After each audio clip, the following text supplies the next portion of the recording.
রমজান ঘিরে ব্যস্ত সময় পার করছেন টাঙ্গাইলের মুড়ি কারিগররা। মাটির চুলায় হাতে ভাজা এই পণ্যের চাহিদা রোজায় বাড়ে দ্বিগুণ।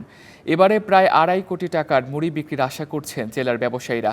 এই মুড়িকে জিআই পণ্য হিসেবে স্বীকৃতি দিতে কাজ চলছে বলে জানিয়েছেন স্থানীয় প্রশাসন।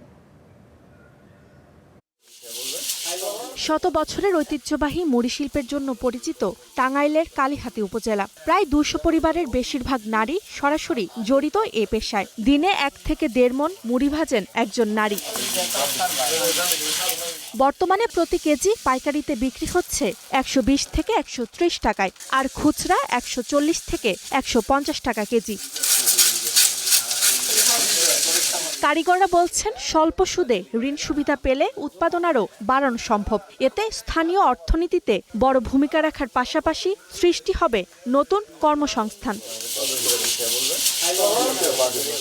হাতে ভাজা ঐতিহ্যবাহী মুড়ি শিল্প ধরে রাখতে সরকারি সহায়তার পাশাপাশি এই অঞ্চলের মুড়িকে জিআই পণ্যের স্বীকৃতি দেওয়ার দাবি জানানো হয়।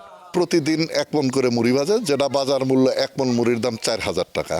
তো যদি 250 ফ্যামিলি 250 মণ মুড়ি ভাজে, তাহলে এর বাজার মূল্য প্রায় 2.5 কোটি টাকা।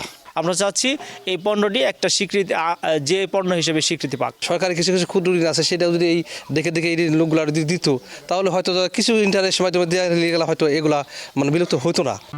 আধুনিকতায় পরিবেশ বান্ধব গ্রেট ওয়াল সেরামিক। ঋণ সুবিধা প্রদান ও জিআই স্বীকৃতি নিয়ে কাজ চলছে বলে জানিয়েছে উপজেলা প্রশাসন। শুধুমাত্র টাঙ্গাইলের মধ্যে এই মুড়িটাকে সীমাবদ্ধ না রেখে আমরা দেশব্যাপী এই মুড়িকে কিভাবে ছড়িয়ে দেওয়া যায় সেটার জন্য আমরা উপজেলা প্রশাসন অবশ্যই কাজ করব, এবং একই সঙ্গে হাতে ভাজা মুড়িকে জিআই পণ্যে অন্তর্ভুক্ত করার জন্য আমরা উপজেলা প্রশাসনের পক্ষ থেকে এবং অন্যান্য দপ্তর যারা এটার সাথে কানেক্টেড তাদেরকে নিয়েই মূলত আমরা এই ইনিশিয়েটিভটা ঐতিহ্য ও স্বাদের সমন্বয় থাকা এই মুড়িকে দেশ জুড়ে ছড়িয়ে দিতে প্রয়োজনীয় উদ্যোগ নেওয়ার দাবি কারিগরদের। Desk report, star news.